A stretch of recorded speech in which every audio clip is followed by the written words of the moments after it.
हमें पता है कि हमारे जिले में एक आदमी इलेक्शन को धांधली करके आया है। पाकिस्तानियों, हम क्यों नहीं बोलते उसके खिलाफ? हम क्यों नहीं जुल्म के खिलाफ और नाइंसाफी के खिलाफ अपनी आवाज क्यों नहीं बुलंद करते?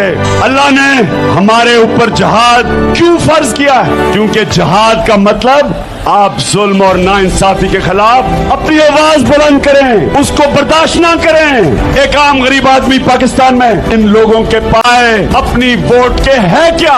ना इनको तालीम मिलती है, ना इनको रोजगार मिलता है, ना अस्पतालों में इलाज होता है, ना साफ पीने का पानी मिलता है, कचहरियों में धक्के खाते फिरते, थानों में जुल्म होता है। ये लोगों के पास सिर्फ एक चीज है, अपनी वोट।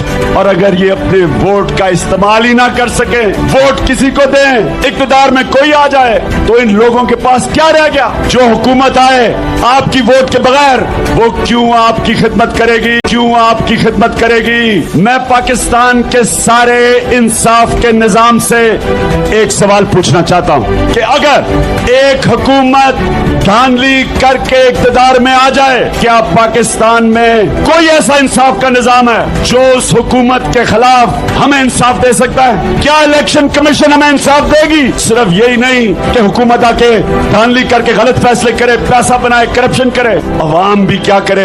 अगर अवाम एक सकती उस हुकूमत को ला ही नहीं सकती जिसने अवाम के लिए फैसले करने हैं, तो अवाम में और जानवरों में क्या फर्क रह गया?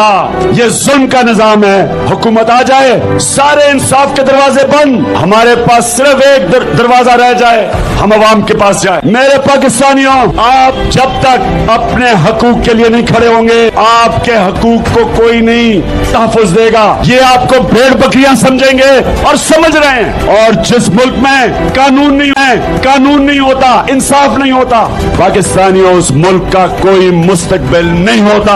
हक और सच के लिए खड़े हों, क्योंकि जब एक कौम जुल्म के सामने खड़ी होती है, वो अपने से जुल्म कम कर देती है। उस कौम पे जुल्म नहीं होते, वो कौम जिंदा हो जाती है। जब वो जुल्म के सामने सर झुकाती है, करप्ट लोगों को बर्दाश्त करती है, वो अपना मुस्तकबिल तबाह करती है, वो गुलाम बन जाती है।